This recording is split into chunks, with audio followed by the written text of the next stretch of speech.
Hari ini saya akan berbicara tentang pemulihan keluarga Kristen. Katakan, pemulihan keluarga Kristen ya.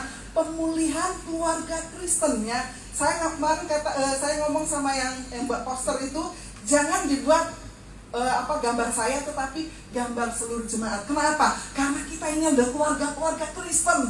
Kita ada gabungan di dalamnya, ada keluarga Allah. Ya saudara ya. Di sini dikatakan apa? Memulihkan keluarga Kristen. Kita tahu bahwa pernikahan itu adalah inisiatif dari Tuhan ya. Pernikahan itu adalah inisiatif dari Tuhan. Kalau lembaga yang lain yang ada di bumi ini, saudara, itu hasil pemikiran manusia, itu hasil dari apa yang manusia yang buat, hikmat dari manusia. Tetapi kalau namanya pernikahan, itu adalah inisiatifnya daripada Allah ya. Itu bisa kita lihat bagaimana Adam dan Hawa, saudara ya, yang ada di Taman Eden, yang membentuk satu keluarga dengan tujuan apa? Penuhi bumi, taklukkanlah dan berkuasalah. Mungkin saudara, masa iya? Mungkin selama ini nggak tahu ya saudara. Oh, Adam dan Hawa itu ada di dalam pernikahan. Coba kita lihat di dalam Kejadian 2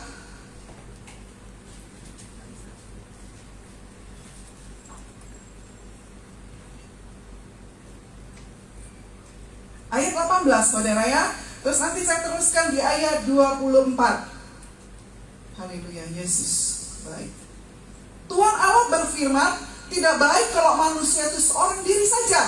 Aku akan menjadikan penolong baginya yang sepadan dengan dia. Ini apa? Wanita. Terus selanjutnya di ayat 24. Sebab itu seorang laki-laki akan meninggalkan ayahnya dan ibunya dan bersatu dengan istrinya, sehingga keduanya menjadi satu daging. Kita suami istri satu. Coba kita lihat di dalam Kejadian 1 ayat 28, saudara. Nah ini yang penting, saudara ya. Kejadian 1 ayat 28. Haleluya. Ya, saya bacakan. Di sini dikatakan apa? Allah memberkati mereka, lalu Allah berfirman kepada mereka, apa katanya? Beranak cuculah dan bertambah banyak, penuhi bumi dan taklukkanlah itu. Di sini dikatakan bahwa Allah memberkati mereka dan diperintahkan untuk beranak cuculah. Ini berbicara tentang apa, saudara? Ini berbicara tentang pernikahan, saudara ya. Di ayat 31 dari Kejadian dikatakan, coba kita lihat di Kejadian 1 ayat 31 tadi, saudara.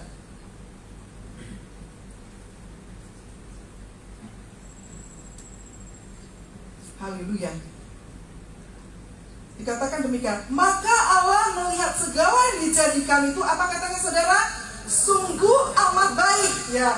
Dikatakan maka Allah melihat segala yang dijadikan itu sungguh amat baik, termasuk pernikahan.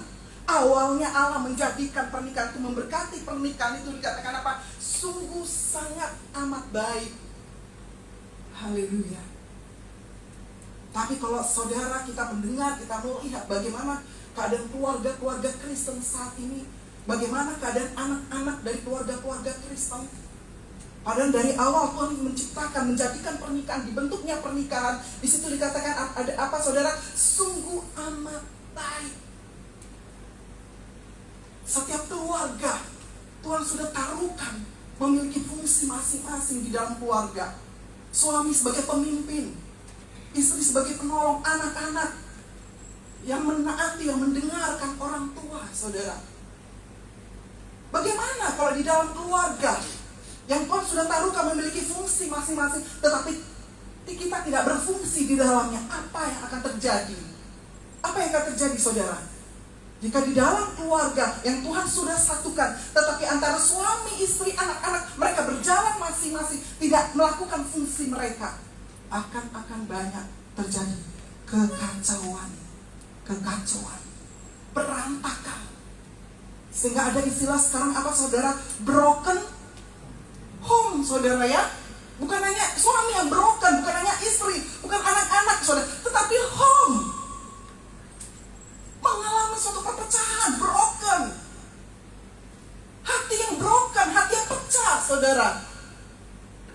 Mungkin saat ini keadaan kita baik-baik saja, ya, tetapi sesungguhnya tidak baik-baik. Karena apa? Banyak kamuflase yang dilakukan oleh keluarga. Kalau kita lihat dengan mata kasat mata sepertinya baik-baik saja, tetapi yang sebenarnya tidak baik-baik. Kenapa? Ada hati yang broken di dalamnya. Karena suami tidak berfungsi di dalam keluarga. Berjalan sendiri-sendiri. Di dalam keluarga saling memaki itu biasa. Saling ngomong yang kasar itu biasa, saudara.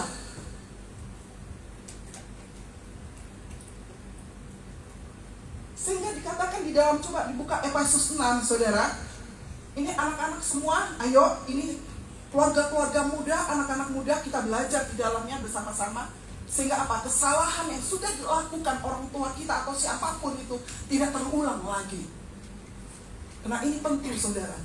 Iblis tahu kalau keluarga-keluarga diberkati, kalau keluarga-keluarga rukun di dalamnya, iblis tahu akan ada suatu yang besar, yang hebat terjadi di dalam masa penuaian.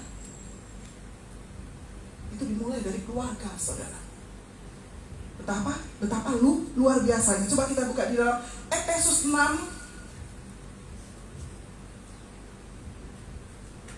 ayat 4. Nanti diteruskan oleh Kolose 3 ayat 21 ya, saudara ya. Saya bacakan untuk saudara. Dan kamu dikatakan apa? Bapak-bapak, janganlah bangkit amarah di dalam hati anak-anakmu, tetapi didiklah mereka di dalam ajaran dan nasihat Tuhan. Coba kita buka di dalam Kolose 3.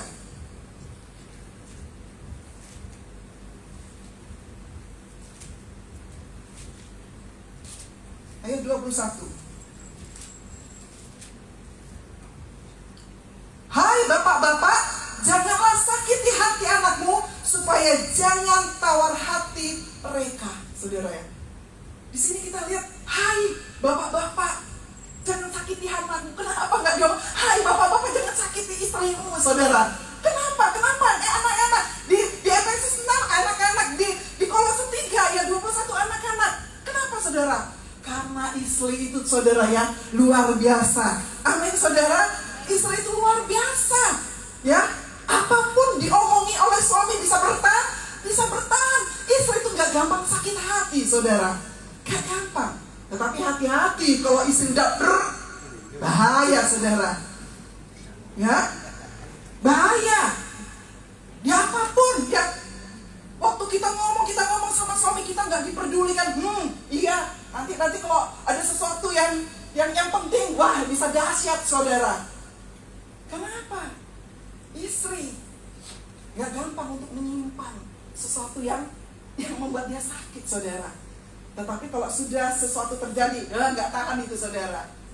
Nah ini di sini dikatakan, hai bapak-bapak, jangan sakiti anakmu. Hai bapak-bapak, jangan sakiti anakmu, dia akan tawar hati. Dengar, hei bapak-bapak, ini penting. Jangan sakiti anakmu. Dia gampang, hatinya gampang terenyuh ya kalau diomong orang ya. Begitu bapak yang ngomong langsung ya seperti kayak anak saya, Joy. Kalau saya ngomong masih iya, tapi begitu Pak Yakub ngomong langsung gelap, hormat itu dimulai. Iya, saudara. Nah kayak yang tadi di awal tadi juga coba di Efesus 5, coba kita kembali, saudara. Biar saya Efesus 5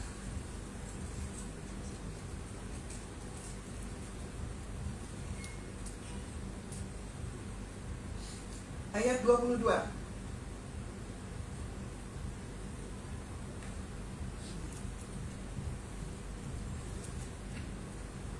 Nah ini, saudara, ini juga penting. Yuk kita baca bersama-sama ya. Efesus 5 ayat 22. 1, 2, 3.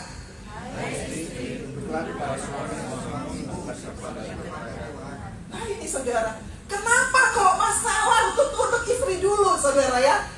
Padahal yang menjadi imam itu adalah suami, tetapi di sini yang disuruh istri dulu. Istri tunduk. Kenapa enggak dulu? Saya buka lagi. Kenapa ya? Terus ada lagi di ayat lagi juga dikatakan di sini. Kenapa enggak dikatakan pertama dulu, hai suami, kasihlah istrimu. Kenapa enggak suami pertama? Kenapa istri? saudara yang namanya tunduk. Tetapi kita harus mau.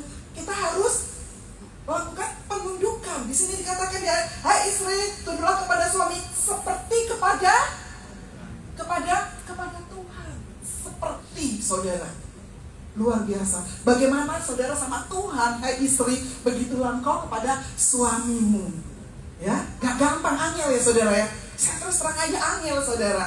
Maka saya bilang, oh benar Tuhan, saya ini mewakili istri. Memang gak gampang Tuhan untuk istri itu untuk tunduk. Kadang-kadang egonya, ya, istri ngomong ini, rasanya kita lebih dari segalanya. Makanya itu yang sering sekali gak kita terima. Nah ini saudara, seperti kayak bapak-bapak, jangan sakiti anakmu. Demikian juga di dalam keluarga-keluarga. Kalau engkau saat ini keluargamu sepertinya rasanya baik-baik tetapi tidak baik-baik, hati-hati saudara. Ayo kita mulai ada perubahan di dalam keluarganya. Jangan sampai bom meledak. Makanya gak heran ada yang sudah menjalin keluarga 20 tahun, ada yang bercerai saudara. Ada yang bercerai sampai ke pengadilan. Orang bilang itu kan orang dunia. Enggak, orang Kristen ada saudara. Karena apa? Ya ini sepertinya rumah tangganya baik-baik saja, tetapi tidak baik. Kenapa? Enggak dibereskan. Perlu pemberesan. Suami istri, orang tua dengan anak, perlu ada pemberesan. Nah inilah yang saya katakan tadi apa? Pemulihan keluarga Kristen. Apa sih arti pemulihan? Pemulihan itu adalah proses pengembalian sesuatu keadaan semula. Keadaan semula apa? Bahwa Tuhan itu menjadikan sungguh amat baik. Tuhan menjadikan pernikahan tidak berantakan, tidak kacau balau, tetapi di sini katakan sungguh amat baik. Ayo, anak-anak muda, keluarga muda termotivasi, pola. Katakan, ya Tuhan, Tuhan gak pernah menjadikan keluarga itu berantakan kacau, tetapi Tuhan mau menjadikan keluarga itu sungguh amat baik. Nah, saudara, itu yang perlu dipulihkan. Kenapa saya katakan keluarga Kristen? Sekarang ini di akhir zaman, orang melakukan pernikahan aja ada antara laki-laki dengan laki-laki. Luar biasanya ada pemerintah yang mengizinkannya. Ada lagi antara perempuan dengan perempuan dimasukkan di dalam pernikahan kudus. Itu bukan kudus, bagi saya itu kudus saudara. Ada lagi yang keren saat ini, yaitu pernikahan beda kepercayaan. Suami Kristen, istri agama yang lain. Ada nakoda dua dalam bahtera rumah tangga. Ini mau diarahkan kemana? Padahal kita tahu bahwa keluarga Kristen merupakan persekutuan hidup antara ayah, ibu, dan anak, serta yang tinggal di dalamnya dalam satu rumah yang telah percaya menerima Kristus di dalam hidupnya sebagai juru selamat, baik secara pribadi serta, nah ini saudara, serta meneladani Kristus, serta meneladani ajaran-ajaran Kristus. Itu keluarga Kristen. Gimana ada dua nakoda di dalam satu rumah tangga? Ini mau dibawa kemana? Makanya gak heran ada aturan anak perempuan ikut bapak, anak laki-laki ikut ibu. Ini aturan dari mana saudara? Ada yang seperti itu. Ada dua nakoda. Lagi kenapa saya katakan keluarga Kristen? Keluarga Kristen dibentuk untuk menggenapi rencana Allah. Yang tadi apa? Berkuasa untuk menggenapi rencana Allah. Apalagi keluarga Kristen. Hakikat keluarga Kristen adalah ada kesatuan dari semua anggota keluarga. Ada kesatuan saudara. Ada kesatuan antara suami dan istri, antara orang tua dengan anak. Iblis tahu tentang keluarga yang percaya kepada Kristus. Makanya setiap waktu, setiap saat ada aja saudara ya yang dilakukan, yang diperbuat oleh iblis. Keluarga Kristen dikatakan adalah otoritas tinggi, bukan manusia tetapi Kristus. Hubungan antara keluarga, baik suami, istri, orang tua dengan anak, semuanya berlandasan apa saudara? kasih Kristus. Berdasarkan kasih Kristus. Nah ini, sehingga mari, ayo, jangan sampai ada lagi keluarga yang mengalami pepercahan. Ayo suami berfungsi sebagai imam, sehingga nggak ada lagi keluarga yang kacau. Padahal kita ini dikatakan apa? Sebagai keluarga Allah dikatakan kita diberkati untuk menjadi berkat. Gimana kita mau menjadi berkat kalau keluarga kita kacau balau, keluarga kita hancur? Gimana saudara? Ini yang Tuhan mau di dalam hidup saudara dan saya, berlandaskan kasih Kristus. Makanya saya bilang, kalau keadaanmu baik-baik tetapi tidak baik-baik saja, ayo saudara, jangan pakai kamuflase, ya. Rasanya happy, rasanya padahal kita pakai kamuflase itu adalah tersamarkan. Nah ini saudara, jangan ada kamuflase, jangan ada tersamarkan dengan apa? Dengan rasanya, dengan apa yang kita buat, dengan keceriaan kita atau dengan diamnya kita, saudara. Tetapi di sini dikatakan, ayo bereskan. Makanya perlu ada di dalam pemulihan keluarga Kristen. Bagaimana supaya pemulihan keluarga Kristen itu terjadi, saudara ya? Mungkin saat ini saudara sedang mengalami suatu hubungan yang tidak baik-baik saja sama pasangan saudara, atau hubungan yang tidak baik-baik saja dengan anak-anak. Banyak anak-anak yang sedang memberontak, yang melakukan keinginan mereka sendiri, saudara. Yang pertama adalah kita buka di dalam Ibrani 11.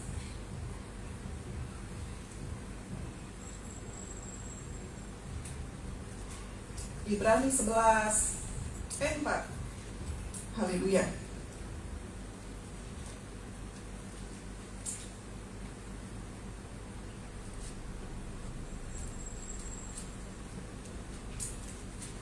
Karena iman Habel telah mempersembahkan kepada Allah korban yang lebih baik dari korban Kain. Dengan jalan itu yang memperoleh kesaksian kepada bahwa ia benar. Karena Allah berkenan akan persembahan itu, dan karena iman itu masih berbicara sesudah ia mati. Nah ini saudara ya.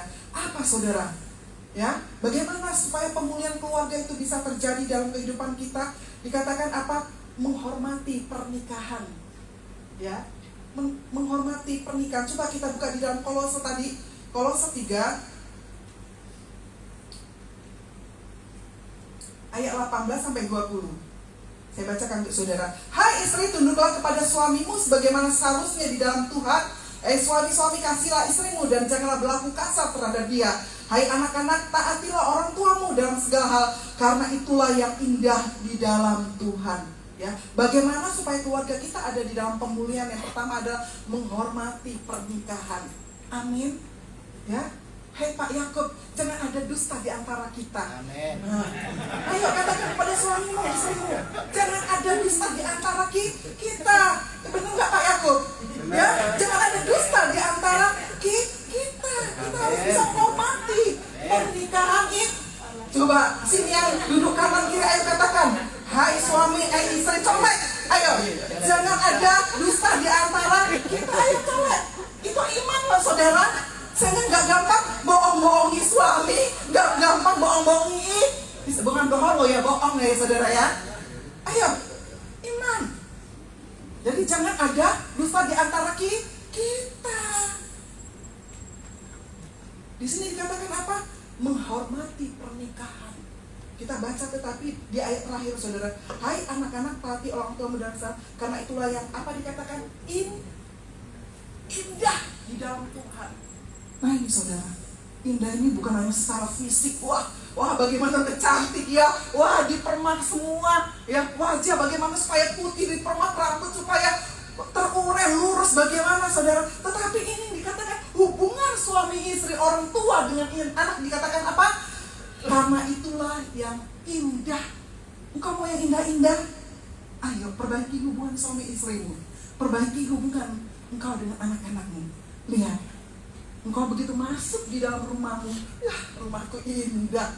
Kenapa? Ada suami yang takut akan Tuhan, ada istri sebagai penolong, ada anak-anak yang luar biasa, saudara. Jangan hanya untuk tubuh, untuk kita kita lakukan untuk di dalam rumah tangga juga, ya. Untuk suami, anak, untuk istri. Demikian surat saya mengatakan para yang lansia ini, ya, para lansia, ya. Para lansia di tempat ini kok adalah pahlawan-pahlawan di dalam rumah tangga. Amin. Kami bisa seperti ini karena orang-orang tua kami yang melihat lansia yang sudah banyak mendidik kami, membuat kami seperti ini, saudara. Sekarang yang Tuhan mau untuk para lansia, ayo nikmati hidupmu. Yang kedua, gunakan waktu untuk berdoa untuk anak-anak. Saya, saudara, saya punya orang tua. Mama saya sudah hampir 16 tahun itu udah dipanggil Tuhan, saudara. Saya terus terang dengan keadaan itu, saya kadang-kadang berdoa, saya menangis. Saya mau berdoa gini sama Tuhan, Tuhan, kasihan mama, saya belum saya naikkan doa saya di dalam roh saya yang paling dalam. Tuhan mengatakan gini, dia ada sekarang, masih hidup sekarang.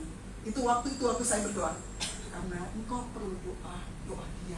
Benar, soal saya sampai merinding, sampai saya di situ saya nangis, saudara. Benar. Jadi engkau para lansia jangan anggap, wah aku sudah tua, enggak. Engkau pahlawan di dalam rumah tangga, di dalam keluarga. Cuman sekarang waktunya lah para lansia untuk menikmati hidup. Memakai hidup kita untuk apa? Untuk berdoa, untuk anak-anak. Ini para lansia. Kenapa? Nanti juga, ayo katakan, nanti juga kami akan menuju ke situ. Amin, saudara. Lah, ya nih, mau terus? Mau, saya nggak mau, saudara. Mau ikut proses senada waktunya. Saya nggak mau, saudara. Ayo katakan, nanti juga saya akan masuk ke dalam lansia. Walaupun kita yang 50 ini katanya kita sudah saya waktu ke 50 waduh, ini udah lansia juga ya. Orang sadar saya udah tua, saudara ya. Ini saudara ya, kita harus menghormati pernikahan. Yang selanjutnya, saudara, bagaimana supaya pemulihan keluarga Kristen itu terjadi? Yang selanjutnya ada perubahan dimulai dari siapa, saudara? Dari suami, dari anak-anak dulu berubah. Dari siapa? Kalau kita mau ada perubahan di dalam rumah tangga, mulai dari diri sendiri. Amin. Ya, amin. Pak Yakob dengar amin. Ini arahkan terngiang-ngiang di hati saya, saudara. Ya, saudara, dimulai dari diri kita sendiri. Kalau kita mau suami kita berubah, ayo dimulai dari kita sendiri. Kalau kita mau istri kita ada perubahan-perubahan, hei suami, dimulai dari engkau. Amin. Kalau anak-anak mau pingin orang tua berubah, mulai dari anak-anak. Ya, kalau anak-anak mau orang tua ingin anak-anaknya berubah, mulai dari orang tua. Sehingga enggak ada kata, wah dia dulu harus berubah, dia dulu. Kapan akan mengalami suatu perubahan? Kenapa? Perubahan itu, saudara, dari hati. Amin. Tuhan bekerja di dalam kehidupan kita mau melakukan perubahan. Kalau hati kita terbuka, Tuhan mau mendorong kita juga berubah. Kalau kita nggak mau, ya nggak akan, saudara. Didorong terus, kita nggak akan. Makanya perubahan itu harus dari hati kita. Dimulai dari hati kita. Nggak ada lagi, wah papa dulu yang berubah, mama dulu yang berubah. Anak-anak ngomong, orang tua dulu yang berubah, baru aku mau. Ayo, kalau mau ada pemulihan di dalam keluarga, dikatakan apalagi perubahan dimulai dari dirimu sendiri. Katakan kepada dirimu, hai, berubahlah engkau dari dirimu sendiri. Jangan tunggu tetangga yang berubah. Tetangga di samping tempat tidur, saudara, maksudnya yaitu suami. Ya, kita mulai berubah dari dalam diri kita sendiri. Gak ada lagi perkataan, wah mama dulu lah yang berubah, papa dulu lah yang berubah, atau anak-anak ngomong, orang tua dulu yang berubah. Enggak. Tetapi ayo, kalau istilah dunia katakan siapa yang waras, ayo berubah dulu. Enggak ya, di dalam Tuhan enggak semua waras ya. Siapa yang ada dorongan, ada kemauan untuk berubah, mulai dari dalam diri kita sendiri. Amin saudara. Amin. Mau dipulihkan? Mau saudara? Yang selanjutnya, bagaimana supaya pemulihan keluarga Kristen terjadi? Yang selanjutnya, apapun yang kita perbuat, perbuatlah seperti kepada siapa? Kepada Tuhan. Coba kita buka Kolose 3 ayat 23. Saya bacakan. Apapun juga yang kamu perbuat, perbuatlah dengan segenap hatimu seperti untuk Tuhan dan bukan untuk manusia. Nah ini saudara, apapun yang kita perbuat. Kenapa? Kalau kita punya prinsip kehidupan seperti ini, kita menghadapi suami atau istri atau anak-anak tidak jengkel saudara ya, tidak mutung saya bilang ya, kalau istilah saya saudara ya. Jadi kita menghadapi suami, istri karena kita tahu bahwa apa yang kita lakukan karena kita melakukan untuk Tuhan, sehingga kita melakukan dengan ikhlas saja, dengan tulus saja, nggak ada rasa grundel di hati kita. Nggak gampang saudara. Saya sering sekali, saya sedang jengkel sama anak, sama suami, enggak, semua aku lakukan untuk Tuhan. Tapi ini sering seperti itu saudara. Tetapi kalau kita bawa prinsip kita seperti ini, saya percaya gak ada di dalam keluarga itu langsung satu sama lain gak enak-enakan, ya, gak mau ngomong satu sama lain, ya, jengkel-jengkelan. Tapi karena kata firman, oh ya, sebelum matahari terbenam aku cepat-cepat pemberesan ya. Tapi karena itu yang takut kena itu bukan karena memang mau melakukan pemberesan. Ayo saudara, engkau mau keluargamu dipulihkan. Di sini dikatakan apa? Apapun yang kita perbuatlah kepada Tuhan. Ini yang Tuhan inginkan di dalam hidup saudara dan saya. Amin. Selanjutnya, yang tadi pertama adalah menghormati pernikahan. Berubahlah, dimulai dari diri kita sendiri. Yang selanjutnya, apapun yang kita perbuatlah untuk Tuhan. Dan untuk ada pemulihan di dalam keluarga. Yang keempat ada, kenalilah suamimu. Amin. Kenalilah istrimu. Kenalilah anak-anakmu. Mempunyai pengertian gini loh saudara. Kenalilah suamimu. Suami kita itu seperti apa? Apa yang dimaukan di dalam rumah tangga? Apa yang ingin dia maukan di dalam kehidupan kita untuk lebih baik? Oh iya, suamiku tuh maunya beginian. Kita lakukan. Saya percaya bukan berarti kita yang enggak benar-benar yang kita lakukan, tapi masih di dalam prinsip firman Allah kita lakukan, saudara. Makanya di sini dikatakan kenalilah suami saudara dan saya. Saya sedang belajar, saudara. Saya sedang mengikuti suatu yang namanya ada seorang dokter ya, saudara ya. Itu namanya Dokter Aisyah. Saya sedang belajar tentang bagaimana anatomi dari otak seorang laki-laki dan perempuan. Ini perlu kita tahu, saudara. Kita perlu tahu. Sehingga apa? Kita pada waktu ada di rumah, oh, laki-laki itu punya anatomi otak seperti ini, saudara. Ya, dikatakan di sini bahwa seorang laki-laki itu dari kecil sampai 18 tahun, otak kanannya yang berkembang. Bukan berarti otak kiri nggak berkembang, maksudnya lebih berkembang, saudara. Sehingga banyak sekali kita lihat anak-anak di dalam usia seperti ini, mereka itu senang santai-santai, senang rileks, ya, senang main, senang asik. Nah ini senang sekali yang kita nggak tahu. Anak kita dari kecil sampai 18 tahun dia lakukan itu, kita senang. Kamu ini kok kerjanya main aja?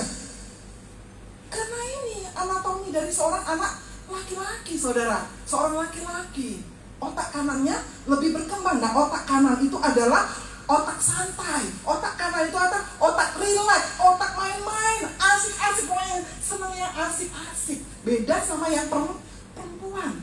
Kalau yang perempuan antara otak kanan kiri itu balance, seimbang, saudara.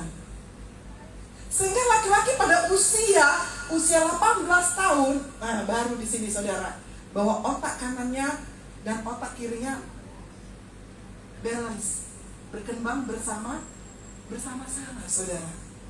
Sehingga anak-anak di usia 18 tahun ini adalah mereka mulai senang menganalisa, ya, mulai senang untuk belajar, saudara ya, mulai senang memikirkan. Ini anak-anak laki-laki yang usia seperti ini.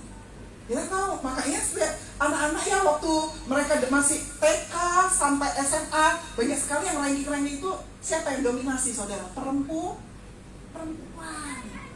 Tetapi begitu selesai di selesai SMA masuk kuliah, mulai otak kanan kiri laki-laki itu berkembang, saudara.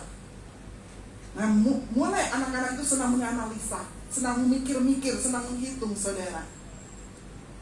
Nah, ini perbedaannya. Yang selanjutnya ada lagi perbedaan. Kita tahu bahwa otak kanan, otak kiri ada namanya otak belakang, saudara ya. Otak belakang itu ada di tengah. Dikatakan bahwa otak belakang pria ini lebih tipis daripada wanita. Kalau otak tengah dari perempuan ini tebal. Karena otak laki-laki ini lebih tipis. Soalnya apa? Laki-laki ini hanya konsentrasi, ya, hanya bisa konsentrasi di dalam satu titik, saudara. Ya, laki-laki ini bisa konsentrasi. Makanya kalau laki-laki itu sudah konsentrasi, pernah nggak saudara ngomong kepada suami saudara? Pada waktu saudara ngomong kepada suami saudara ya, gitu. Itu pada waktu saat ini 10 menit dia akan mendengar apa yang kita ngomong. Tapi 10 menit setelahnya, ya, dia lagi asik mungkin main gadget, saudara ya, lagi main. Dan 10 detik sebelumnya kita akan gini. Kalau kita salah, perempuan akan merasa respon. Ya, lu dari awal gak mau dengar. Padahal dari awal kita sudah ngomong, iya, ya, itu 10 menit, saudara. Tetapi setelah 10 menit, baru dia nyadar. Maka apa? Kamu ngomong apa? Saya senang sekali gitu sama Pak Yang. Saya suka sekali ngomong, Pak ini Pak, minta tolong ini. Kayaknya ngomong iya, begitu ya, saudara ya. Tapi 10 menit setelah apa? Saya sudah ngomong, saya bilang. Setelah saya tahu ini, ya. Makanya pernah saya ngomong sama seseorang gini, kita perlu belajar otak laki-laki dengan otak perempuan. Karena apa? Pada waktu kita ada di dalam rumah tangga, kita bisa merespon. Nah, kalau perempuan ya, otak kanan, otak kiri, otak tengahnya tuh lebih tebal, saudara. Pernah nggak saudara tahu gini? Artinya apa? Bahwa perempuan itu di saat dia nyuapi anaknya, dia bisa main gadget, dia juga bisa nyuci piring, itu saya alami. Dia bisa nyuci baju, itu nggak, saudara? Nah, kalau kita respon salah, kita lihat suami, satu aja nggak ada yang diperbuat. Kita udah ke kanan, ke kiri, kemana-mana, udah sibuk di dalam rumah, sehingga kita rasa capek, sehingga kita protes. Ya Tuhan, ya, Mama itu nggak ngerjain apa-apa. Saya sering protes gitu. Padahal saya ini udah putang-panting, saudara. Kenapa? Ini, saudara. Setelah saya lihat, ternyata otak wanita itu lebih tebal. Jadi antara kanan kiri itu lebih. Jadi dia bisa melakukan pekerjaannya lebih kompleks, saudara. Dia bisa mengerjakan dalam waktu yang sama, nyuapi anaknya. Makanya kalau suami sudah megang gadget, kita ngomong nggak akan ini. Tapi kalau perempuan bisa loh, ya, nyuapi anak, kita pegang gadget, ini, ini. Nanti di sana kita goreng, ini masih ingat. Walaupun saya dulu seperti itu, saudara. Nanti bisa saya nyapu, bisa saya nyuci, bisa saya ngepel, bisa gini, saudara ya. Tetapi sekarang ini udah nggak bisa, saudara, udah nggak bisa, ya. Dulu waktu itu masih bisa. Nah, itu bedanya. Nah, kalau kita tahu tentang otak kanan, otak kiri, kita nggak akan, saudara, kayak saya ini ngomel sama suami saya. Makanya saya pernah ngomong sama seseorang gitu, bilang ya, kita ini perlu belajar tentang otak anatomi dari otak laki-laki dan perempuan, sehingga kita waktu meresponnya atau kita mungkin ngomong sama suami kita mengerti, saudara. Masih banyak lagi, saudara. Nah, ini yang Tuhan mau di dalam keberadaan hidup saudara dan saya. Kenalilah, ya, kenali suamimu, kenali. Karena kita percaya bahwa suami kita itu, saudara, ya, dengan suami-suami lain beda. Kenapa? Setiap laki-laki itu beda, karena memiliki latar belakang yang beda, memiliki latar belakang keluarga yang beda. Semua beda, saudara. Makanya kita perlu kenali. Sehingga kalau kita perlu mengenali pasangan kita, suami atau istri atau anak-anak, sehingga nggak akan ada ego di dalam diri saudara dan saya. Oh, pokoknya omongan saya yang harus didengar. enggak. Pokoknya omongan mama ya. Mama ini udah hidup berapa tahun, kamu harus dengar. Ya. Kita memiliki otoritas seorang mama, makanya ngomong gitu sama anak. Sehingga nggak akan terjadi seperti itu. Kita hanya mau, pasangan kita nurut apa yang kita mau, nurut apa yang kita lakukan. Atau saudara punya pengalaman nggak dengan saya, saudara? Sama nggak?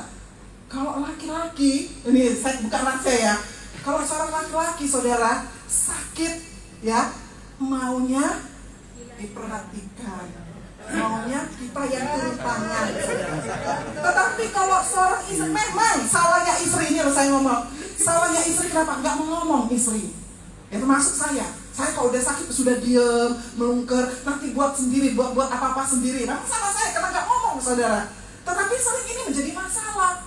Nanti giliran saya sakit aja nggak mau peduli, bla bla bla bla bla bla bla. Banyak yang diocehi. Istri ngalamin nggak seperti itu, saudara? Nah ini, saudara. Kalau kita mengenali istri kita, atau oh iya ya, istri saya kalau sakit diam tapi langsung di tempat ini melengkap. Nah, ayo ada respon tanya-tanya, kenapa Ma? Nanya toh, ya? Ada mulut untuk bertanya, apa toh yang sakit? Apa yang mau dilakukan? Catat. Ini saudara ya. Nah, perlu. Kalau kita mau ada pemulihan di dalam keluarga, ini yang Tuhan mau di dalam hidup saudara dan saya. Coba kita buka di dalam Matius 7. Matius 7 ayat 12.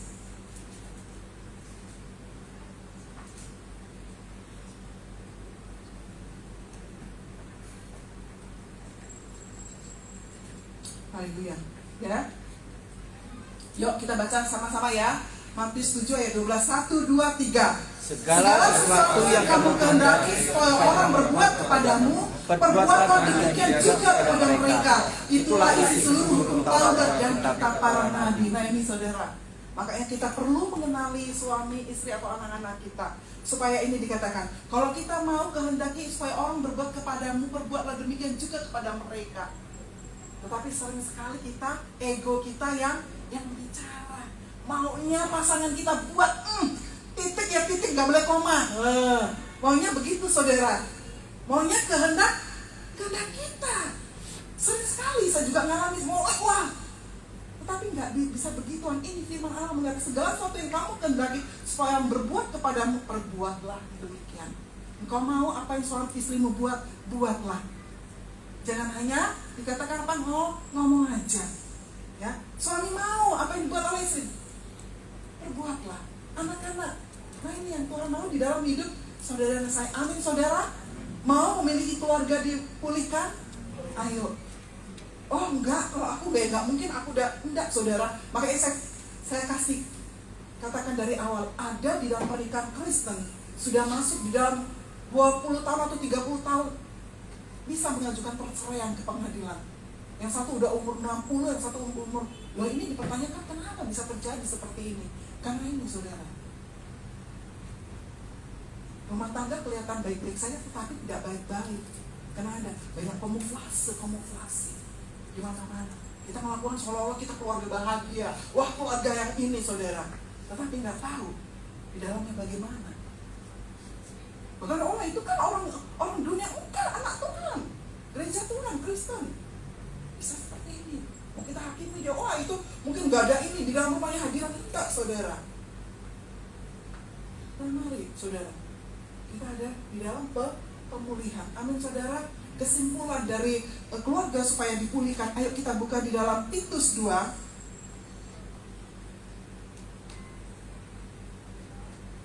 Ini firman terakhir, saudara ya, ayat terakhir. Titus 2 ayat 1.